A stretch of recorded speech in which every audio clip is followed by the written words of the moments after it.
Ela transita entre a ficção, o romance, fala diretamente ao leitor sobre temas universais, dramas do cotidiano, vida, morte, conflitos familiares, traição, medo, amor, paixão. Eu estou falando de Lia Luft, uma das escritoras mais lidas e renomadas do país. São 82 anos de idade, 50 de carreira, 30 livros publicados. Acompanhe agora a segunda parte da entrevista com a escritora gaúcha, que é a única mulher do Brasil a vender mais de 1 milhão de livros. Você já parou para pensar como a sua obra faz a diferença na vida de tantas pessoas? Há muitos anos eu recebi um telefonema da diretora do presídio feminino daqui, que é muito grande, Madre Pelletier, e a diretora me disse que iam botar uma sala lá que seria a biblioteca das presidiárias, que ela chamava de apenadas. Eu achei uma palavra tão triste. E elas tinham me escolhido como madrinha dessa biblioteca, se eu me importava. Não, claro que não. Depois de vários meses ela me telefonou de novo. Dona Lia, aqui é a fulana, a gente queria saber se a senhora viria inaugurar a nossa bibliotequinha. Não tem problema nenhum. Minha filha, que é médica, e naquela época morava no andar de cima da minha casa, ou ainda era solteira, não lembro, disse, Deus me livre, mãe, elas vão te sequestrar. Eu digo, mas para que elas vão sequestrar? Bobagem. Então eu vou junto. Sou pediatra, então eu vou ver como são as instalações, porque as prisioneiras podem, até certa idade, ter os seus filhinhos com elas. Pelo menos aqui é assim. Aí foi tudo, aí vim, visitei, vi, olhei tudo com a diretora, minha filha e tal.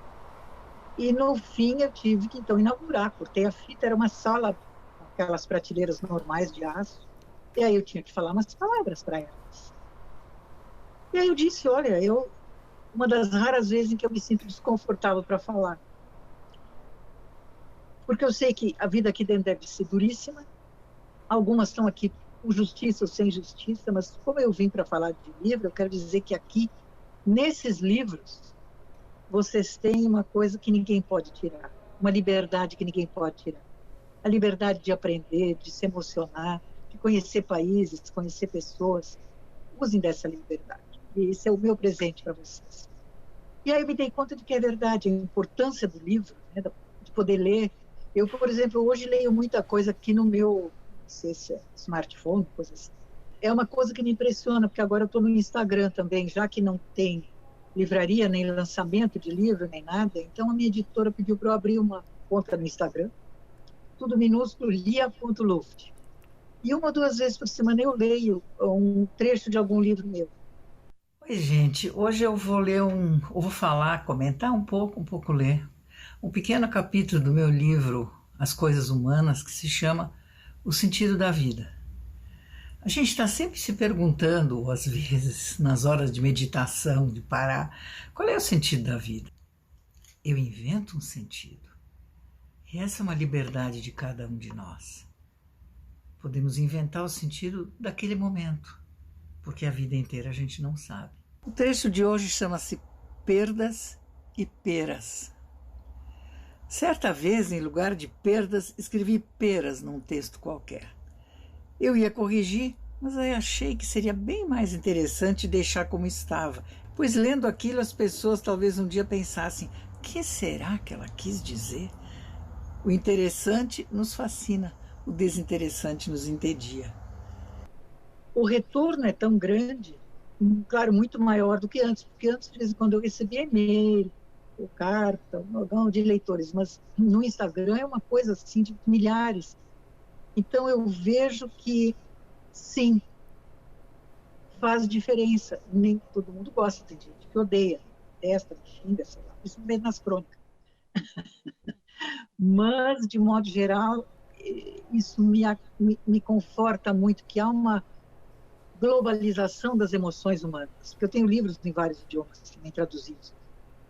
No fundo, o ser humano é um só, né? Ele quer ser escutado, ele quer ser importante, ainda que seja para uma pessoa só, ele quer ter alguma paz, ele quer ter um amor, ele quer ter um sentido de vida, e todos são importantes. A cozinheira, o gari, o médico, o filósofo, a dona de casa, a criança. E eu acho que assim, eu recebi muito afetivamente, durante toda a minha carreira, literária que já é longa, mas sobretudo nos últimos tempos agora, através do Instagram, da internet.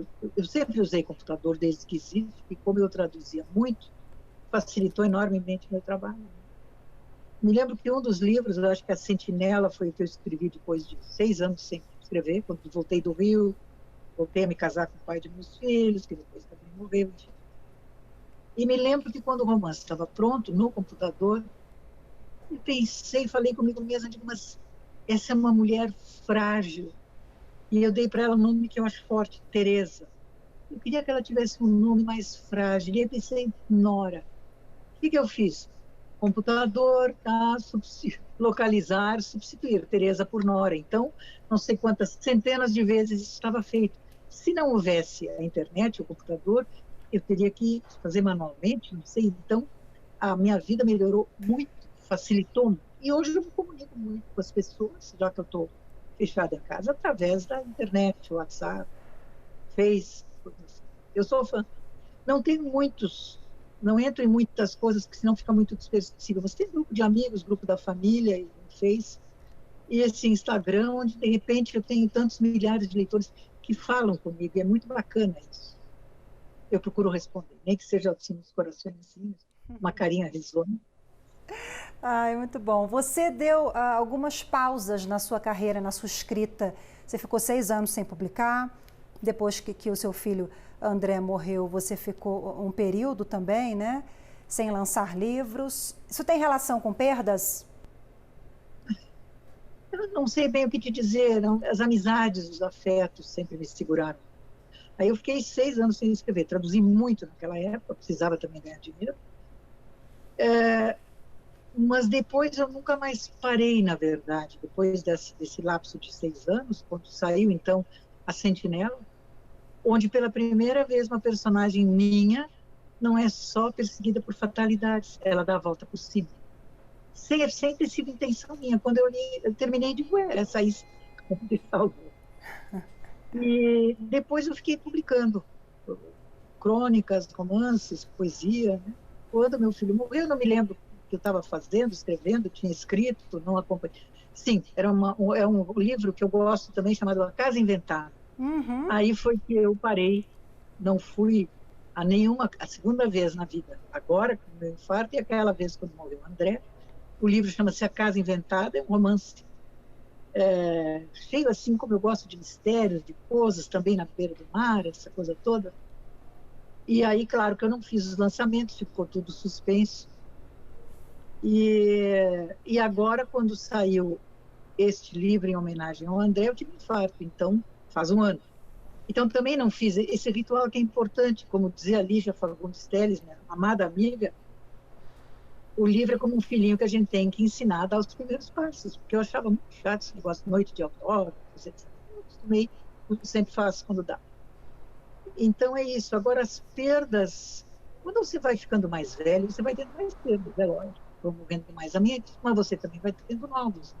A vida é um ciclo constante, e eu, por natureza, sou muito mais uma natureza feliz do que sombria. Não sou uma natureza sombria. Eu digo que eu tenho um olho alegre que vive. As minhas netas, vó, você é uma avó tão divertida, você até fala palavrão, e é verdade. E tem um olho triste, que é esse que contempla o ser humano, o drama da existência humana, e escreve. Nessa Casa Inventada, foi lançada em 2017, é uma metáfora da vida? Eu digo lá pelas tantas que a vida é como uma casa. Pena que eu não sei de cor nenhum poema meu, mas aí eu fiz um poema que a vida é uma casa que precisa ter um sótão para os sonhos, um porão para os fantasmas, um quarto para chorar, um pátio para não sei o quê, varandas para contemplar. Então, sim, eu acho que ela a Casa Inventada é uma metáfora da vida. Tudo, no fundo, que você faz é simbólico, é metafórico, né? Eu vejo muito isso, mas esse é o meu jeito de olhar as coisas. Como é que é o seu olhar para a velhice, para a solidão? Bom, eu não tenho solidão, né? Eu não tenho solidão porque eu tenho família. Claro que agora estou fechada em casa, as netas vêm pouco, os filhos vêm pouco, todo mundo mascarado. Outro dia eu comentei, vem todo mundo mascarado e alcoolizado, por causa do álcool gel. Tem uma amiga minha, mas eles vêm bêbados? Não, filho, alcoolizado. Todo mundo da casa inteira com álcool, essa chatice. Então, eu não sou solidão, tenho um parceiro, já faz quase 18 anos, que é engenheiro, que também é escritor, que já recebeu o prêmio Jabuti, um livro sobre transportes, ele é engenheiro de transportes, hoje está aposentado. Agora, eu acho assim que a velhice é natural. A velhice é natural. Um dia nós estávamos aqui na casa da minha comadre Mafalda Veríssimo, a mãe do Luiz Fernando, ela e o Érico Veríssimo, padrinhos desse meu filho que faleceu. E estava lá a Tônia Carreiro, grande amiga deles, grande amiga minha, estava fazendo 80 anos e ainda era uma mulher deslumbrante. Estávamos lá tomando um uísque no fim da tarde, alguma coisa assim, e uma jornalista jovem disse: Tônia, como é que você está encarando a velhice? E ela, muito inteligente, brilhante, disse assim: eu acho ótimo, porque a alternativa seria a morte. Eu acho que é natural. E tem uma outra pessoa que eu admiro muito, que já faleceu, uma atriz que eu acho americana, que talvez vocês, jovenzinhos, nem conheçam, se chamava Katharine Hepburn. Foi história e amor do Spencer Tracy muitos anos, e o último trabalho dela no cinema foi um filme maravilhoso, Adivinhe Quem Vem para Jantar. E ela deu uma entrevista já com mais de 80 anos, ela morreu com 90 e tantos, e aí o entrevistador disse: e como é que você encara a velhice? Mesma pergunta que você me fez, que a jornalista fez para a Tônia, o cara fez para Katharine Hepburn. É que eu acho ótima, só não me peça detalhes. Essa altura da vida é uma coisa boa que me dou o direito, assim, muita coisa que me diz: não, já estou velha para isso, me deixa aí. Ou quando eu falo uma loucura, diz: ela já está com 82 anos para ficar falando bobagem. Eu me divirto muito com isso. Eu acho que a velhice, tirando fora algumas coisas chatas, né, não me peçam detalhes, ela tem essas vantagens. Para quem não tem a mania da eterna juventude, da eterna beleza, das rugas, etc., como eu nunca fui uma modelo, né, uma miss, nada, eu acho que ela tem algumas coisas bem boas. Eu fico muito mais sossegada, as pessoas me chateiam menos, e quando é uma coisa muito chata, eu digo: olha, na minha idade eu já não posso. Pronto, acabou.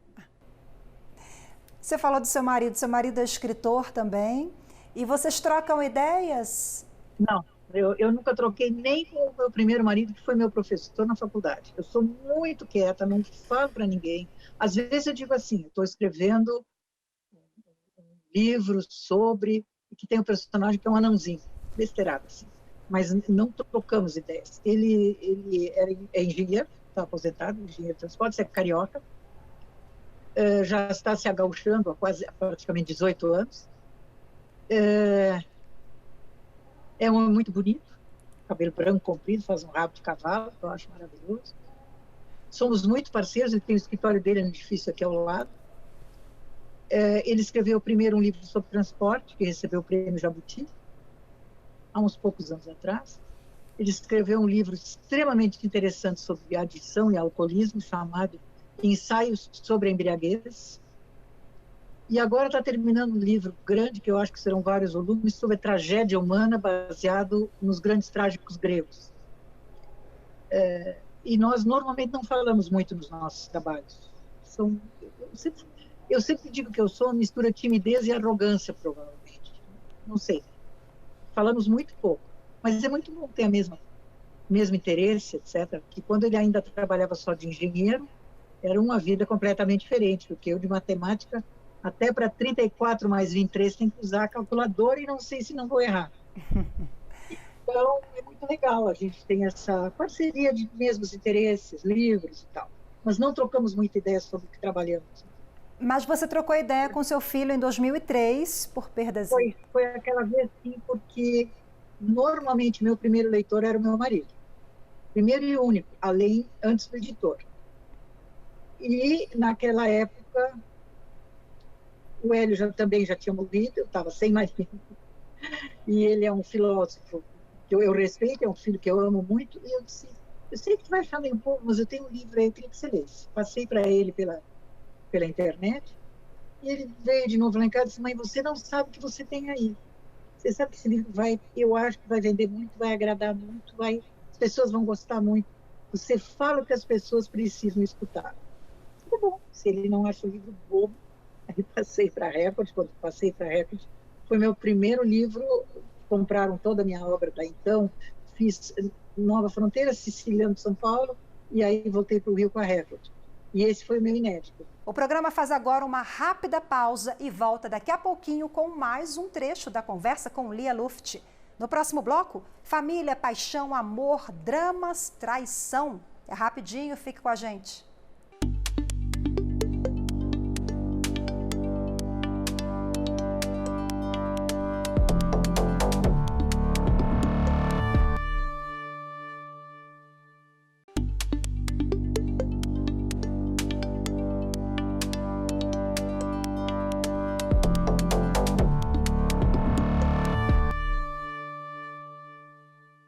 Perdas e Ganhos, lançado em 2003, foi o único título lançado por uma mulher que vendeu mais de 1 milhão de exemplares. Em 2014, você foi agraciada pelo prêmio ABL de Ficção, Romance, Teatro e Conto pela Academia Brasileira de Letras, pelo livro O Tigre, na Sombra, que é um romance de 2012. Eu sei que ele é o seu queridinho. Ele é meu queridinho também. Tem livros que pouco se perdem, assim, tem alguns livros de crônicas, por exemplo, A Riqueza do Mundo, que depois ficam um pouco perdidos na poeira, mas os romances me são muito próximos. E O Tigre na Sombra, é porque em quase todos os meus romances tem alguma pessoa diferente, né? Eu luto muito pelo respeito ao diferente, ao diverso, que agora é moda, mas quando eu comecei a fazer romance não era. Então, ali tem uma menina da perna curta. E ela tem uma irmã lindíssima, que é bailarina, e ela é a menina com a perna curta, que a mãe implica, aquelas coisas. Mas ela, que é diferente, tem um poder. Ela tem um contato com o mistério. Então, um dia, no fundo do jardim, ela encontra um filhotinho de tigre.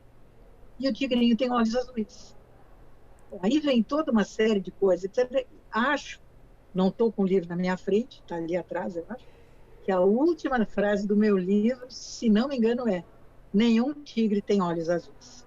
Eu sempre lido um pouco com essa coisa assim, do mistério, do segredo. Por exemplo, o meu terceiro romance, chamado Reunião de Família, que já foi peça de teatro, adaptada pelo Caio Fernando Abreu. Nesse livro, o Reunião de Família, morre um menino num acidente de carro, a mãe dele estava dirigindo, e a moça fica quase enlouquecida. Então ela anda pela casa com um boneco grande, um palhaço, que era o brinquedinho preferido do menino. E o menino, morto já faz tempo, e de vez em quando se escuta um riso de criança no andar de cima, se encontra um carrinho de criança no chão. Então, esse tipo de coisas que, quando eu era menina, me davam muito medo, essas histórias, essas coisas de fantasma, de mistério, eu acho que quando a gente diz o nome do fantasma, ele empalidece. Então, eu falo muito sobre essas coisas um pouco misteriosas, um pouco secretas. Eu me divirto muito com isso, porque aí eu domino as coisas, né? Você fala o nome, você domina. Muito se fala sobre a representação das mulheres, né, Lia, nas suas obras. Geralmente elas são protagonistas, mas você também tem personagens masculinos. Eu fico chateada quando dizem: a Lia escreve sobre mulheres para mulheres. Isso é uma coisa muito ignorante, porque, na verdade, eu tenho alguns personagens masculinos muito marcantes, mas, em geral, são homens fracos, né? Como o Renato, do Reunião de Família, não sei se o Antônio de Exílio, não me lembro mais os nomes deles, mas muitas vezes são homens fracos, sofridos, mas são personagens marcantes, né? Então se criou essa besteira. Ali escreve para as mulheres, sobre mulheres. Uma outra coisa que eu detestei, em geral eu não detesto as coisas, eu tenho um gênio bastante pacífico, mas quando saiu um dos meus primeiros romances, um crítico literário famoso, eu acho que ele já morreu, disse, querendo me elogiar: Lia Luft escreve com mão de homem. Eu achei isso aqui a coisa mais idiota para se dizer para uma escritora. Eu não quero escrever com mão de homem, eu quero escrever com mão de mulher. Porque mulher não escreve só amenidades. Mulher não escreve só poeminhas no caderno de receita na mesa da cozinha. Não é verdade? Então, a gente ainda está entrando no mundo, a gente ainda está se afirmando no mundo, né? No mundo da política, que é um mundo que me assusta, no mundo empresarial. Eu tenho muitas amigas empresárias, eu tenho uma filha médica, tenho amigas com grandes profissões e outras que simplesmente... Quando eu era menina, então minha mãe tinha aquela cidade do interior, aquela turma do chá das primas, aquelas coisas. E de vez em quando eu me lembro que dizia, e você o que faz? Aí ela dizia, eu, naquela época, mas eu sou professora. E aquela outra que faz, ela dizia, eu não faço nada. No entanto, a mulher criava filhos, cuidava da casa, cuidava do marido, fazia sei lá o quê. Então, sempre essa diminuição da mulher. E ainda vai levar algum tempo para isso melhorar. Eu vi com muito encanto que o Biden, não estou falando de política agora, nomeou várias mulheres importantes, está nomeando para cargos importantes. E essas coisas, aos poucos, vão, de certa forma, dando um certo conforto. Mas é uma longa trajetória, é muito difícil. Mulher fica grávida, mulher menstrua, mulher fica grávida, tem um filho, está com febre, tem isso, tem aquilo. Né? Então, me lembro um dia, uma amiga minha jovem estava no vestiário da, sei lá se da sua fábrica, ela disse, é engraçado ver, por exemplo, as gurias, as moças, quando falam entre si, conversam, se arrumando, falam isso assim, a empregada não vê, meu filhinho está com febre, e não, essa é minha roupa e tal. E os rapazes, quando estão juntos, falam, ficam contando vantagem, um pouco de sacanagem, dinheiro, trabalho. Então, são universos diferentes. E eles têm que ser diferentes. Eles não podem ser antagonistas, né? E adversários. Então, a relação humana, mãe e filho, mulher e homem, ou seja lá, qualquer relação, mulher, homem, é sempre uma relação de aprendizado, de equilíbrio entre a tolerância e a firmeza. Dizer, não, peraí, né? É muito interessante. Eu acho a vida muito interessante. Às vezes muito difícil. Bom, a arte existe porque a vida não basta, como diria Ferreira Goulart. Querido Goulart. Eu acho que a arte existe porque pode ser, é uma frase bonita, eu até concordo, mas a arte existe desde sempre. Você vê que se encontram os antropólogos, os arqueólogos, encontram cada vez mais sinais de civilizações remotíssimas, quantos milhares de anos atrás, o homem das cavernas, quase o troglodita, que já faziam mínimas obras de arte, esculturinhas de mulheres, em geral, com barrigas grandes, com peitos grandes, devia ser o símbolo da maternidade, né? Bichos, coisas assim, nas cavernas mais remotas, que também são formas de arte. Então, a arte faz parte. Qualquer um é capaz de fazer alguma coisa, só que a gente pensa que a arte é para os artistas, que devem ser pessoas muito ricas ou que não precisam comer, que vivem de sonho, né, numa torre de marfim, quando não é nada disso. Você vê os grandes escritores. Drummond era funcionário público. Guimarães Rosa tinha um cargo, acho que era embaixador, não sei o que era. Então, você precisa, normalmente, também saber, né, a coisa dos equilíbrios que são tão difíceis, né? Eu sempre achei muito difícil, de ter uma profissão e exercer a paixão da arte. E quando nós, escritores, por exemplo, podemos exercer a nossa profissão como paixão, como arte, isso é um privilégio, é uma felicidade. Mais uma paixão é a pintura, né?